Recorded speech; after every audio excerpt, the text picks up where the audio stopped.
పరిశుద్ధ గ్రంథం నుండి అపోస్తులుడైన పౌలు కొరింథీయులకు రాసిన మొదటి పత్రిక 14వ అధ్యాయం చదువుకుందాం. ఇప్పుడు ప్రార్థన. మమ్మల్ని క్షేమంగా నడిపించుచున్న మా దేవా,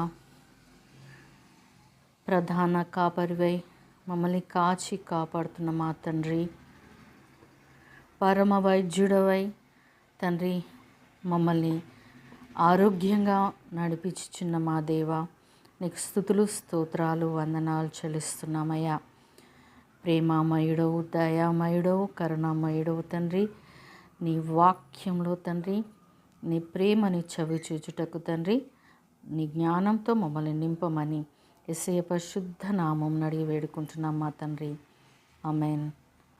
పరిశుద్ధ గ్రంథం నుండి అపోస్తులుడైన పౌలు కొరింథీయులకు రాసిన మొదటి పత్రిక 14వ అధ్యాయం చదువుకుందాం. ఇప్పుడు ప్రేమ కలిగి ఉండుటకు ప్రయాసపడుడి, ఆత్మ సంబంధమైన వరములను ఆసక్తితో అపేక్షించుడి, విశేషముగా మీరు ప్రవచన వరము అపేక్షించుడి.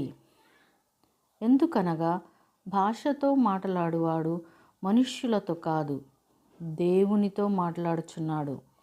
మనుష్యుడెవడును గ్రహింపడు గాని వాడు ఆత్మ వలన మర్మములను పలుకుచున్నాడు. క్షేమాభివృద్ధియు హెచ్చరికయు ఆదరణయు కలుగునట్లు ప్రవచించువాడు మనుష్యులతో మాట్లాడుచున్నాడు. భాషతో మాట్లాడువాడు తనకే క్షేమాభివృద్ధి కలుగు చేసుకొనును కానీ ప్రవచించువాడు సంఘమునకు క్షేమాభివృద్ధి కలుగు చేయును. మీరందరూ భాషలతో మాట్లాడవలెనని కోరుచున్నాను కానీ మీరు ప్రవచింపవలనని మరి విశేషముగా కోరుచున్నాను.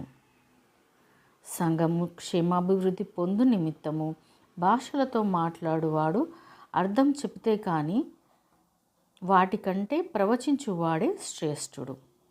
సహోదరులారా, ఆలోచించుడి. భాషలతో మాట్లాడుచు నేను మీ యొద్దకు వచ్చి సత్యమును బయలుపరచవలనని ఆయనను, జ్ఞానోపదేశము చేయవలనని ఆయనను, ప్రవచింపవలనని ఆయనను, బోధింపవలనని ఆయనను మీతో మాట్లాడకపోయిన ఎడల నా వలన మీకు ప్రయోజనమేమి? పిల్లన గ్రోవి కానీ వీణె కానీ నిర్జీవ వస్తువులు నాదమిచ్చినప్పుడు స్వరములలో భేదము కలగచేయని ఎడల ఊదినదేదో మీటినదేదో ఎలాగూ తెలియను? మరియు బూర స్పష్టము కాని ధ్వని ఇచ్చినప్పుడు యుద్ధమునకు ఎవడు సిద్ధపడును? అలాగే మీరు స్పష్టమైన మాటలు నాలుకతో పలికితేనే కానీ పలికినది ఎలాగూ తెలియను. మీరు గాలితో మాట్లాడుచున్నట్టుందురు. లోకమందు ఎన్నో విధములగు భాషలున్నను వాటిలో ఒక్కటైనను స్పష్టము కానిదై ఉండదు. మాటలు అర్థము నాకు తెలియకుండిన ఎడల మాట్లాడువానికి నేను పరదేశినిగా ఉండును, మాట్లాడువాడు నాకు పరదేశిగా ఉండును. మీరు ఆత్మ సంబంధమైన వరముల విషయమై ఆసక్తి గలవారు గనుక సంఘమునకు క్షేమాభివృద్ధి కలుగు నిమిత్తము అవి మీకు విస్తరించినట్లు ప్రయత్నం చేయుడి. భాషతో మాట్లాడువాడు అర్థం చెప్పు శక్తి గలుగుటకై ప్రార్థన చేయవలెను. నేను భాషతో ప్రార్థన చేసిన ఎడల నా ఆత్మ ప్రార్థన చేయును గాని నా మనస్సు ఫలవంతంగా ఉండదు. కాబట్టి ఆత్మతో ప్రార్థన చేతును, మనస్సుతోనూ ప్రార్థన చేతును. ఆత్మతో పాడుదును, మనస్సుతో పాడుదును. లేని ఎడల నీవు ఆత్మతో స్తోత్రం చేసినప్పుడు ఉపదేశము పొందనివాడు నీవు చెప్పు దానిని గ్రహింపలేడు కనుక నీవు కృతజ్ఞతాస్థుతులు చెల్లించినప్పుడు ఆమెన్ అని వాడేలాగు పలుకును. నీవైతే బాగుగానే కృతజ్ఞతాస్థుతులు చెల్లించుచున్నావు కానీ ఎదుటివాడు క్షేమాభివృద్ధి పొందడు. నేను మీ అందరికంటే ఎక్కువగా భాషలతో మాట్లాడుచున్నాను, అందుకు దేవుని స్తుతించెదను. అయినను సంఘంలో భాషతో 10,000 మాటలు పలుకుట కంటే ఇతరులకు బోధ కలుగునట్లు నా మనస్సుతో 5 మాటలు పలుకుట మేలు. సహోదరులారా, మీరు బుద్ధి విషయమై పసిపిల్లలు కాక దుష్టత్వం విషయమై శిశువులుగా ఉండుడి. బుద్ధి విషయమై పెద్దవారలై ఉండుడి. అన్య భాషలు మాట్లాడు జనుల ద్వారాను పరజనుల పెదవుల ద్వారాను ఈ జనులతో మాట్లాడుదును, అప్పటికైనను వారు నా మాట వినకపోదురు అని ప్రభు చెప్పుచున్నాడని ధర్మశాస్త్రంలో రాయబడి ఉన్నది. కాబట్టి భాషలు విశ్వాసులకు కాదు, అవిశ్వాసులకే సూచకమై ఉన్నాయి. ప్రవచించుట అవిశ్వాసులకు కాదు, విశ్వాసులకే సూచకమై ఉన్నది.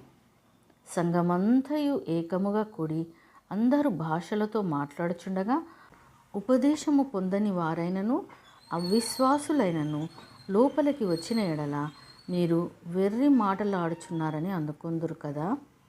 అయితే అందరూ ప్రవచించుచుండగా అవిశ్వాసి అయినను ఉపదేశము పొందని వాడైనను లోపలికి వచ్చిన ఎడల అందరి బోధ వలన తాను పాపినని గ్రహించి అందరి వలన విమర్శింపబడును. అప్పుడు అతని హృదయ రహస్యములు బయల్పడును. ఇందువలన దేవుడు నిజముగా మీలో ఉన్నాడని ప్రచురము చేయుచు అతడు సాగిలపడి దేవునికి నమస్కారం చేయును. సహోదరులారా, ఇప్పుడు మీలో ఏమి జరుగుచున్నది? మీరు కూడి వచ్చినప్పుడు ఒకడు ఒక కీర్తన పాడవలనని ఉన్నాడు, మరి ఒకడు బోధింపవలనని ఉన్నాడు, మరి ఒకడు తనకు బయలుపరచబడినది ప్రకటన చేయవలనని ఉన్నాడు, మరి ఒకడు భాషతో మాట్లాడవలనని ఉన్నాడు, మరి ఒకడు అర్థం చెప్పవలనని ఉన్నాడు. సరే, సమస్తమును క్షేమాభివృద్ధి కలుగుటకై జరగనీయుడి.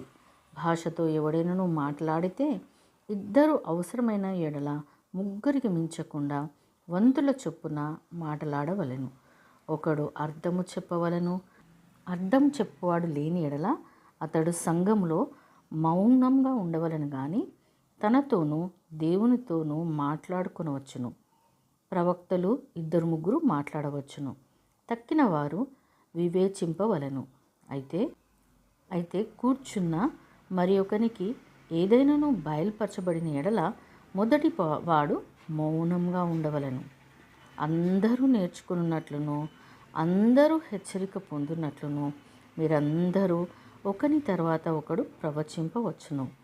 మరియు ప్రవక్తల ఆత్మలు ప్రవక్తల స్వాధీనంలో ఉన్నవి. అలాగే పరిశుద్ధుల సంఘము అన్నిటిలో.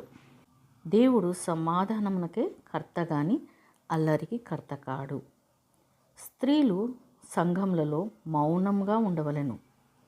వారు లోబడి ఉండవలసినదే కానీ మాటలాడుటకు వారికి సెలవు లేదు. ఈలాగు ధర్మశాస్త్రమును చెప్పుచున్నది. వారు ఏమైనను నేర్చుకొనగోరిన ఎడల ఇంట తమ తమ భర్తలను అడగవలెను. సంఘములలో స్త్రీ మాట్లాడుట అవమానము. దేవుని వాక్యము మీ యొద్ద నుండియే బయలువెళ్ళెనా? మీ యొద్దకు మాత్రమే వచ్చెనా? ఎవడైనను తాను ప్రవక్తనని అయినను ఆత్మ సంబంధినని అయినను తలంచుకుని ఎడల నేను మీకు వ్రాయుచున్నవి ప్రభు యొక్క ఆజ్ఞలని అతడు దృఢముగా తెలుసుకునవలెను. ఎవడైనను తెలియని వాడైతే తెలియని వాడుగానే ఉండనిమ్ము. కాబట్టి నా సహోదరులారా, ప్రవచించుట ఆసక్తితో అపేక్షించుడి. భాషలతో మాట్లాడుట ఆటంకపరచకుడి కానీ సమస్తమును మర్యాదగాను క్రమముగాను జరగనీయుడి.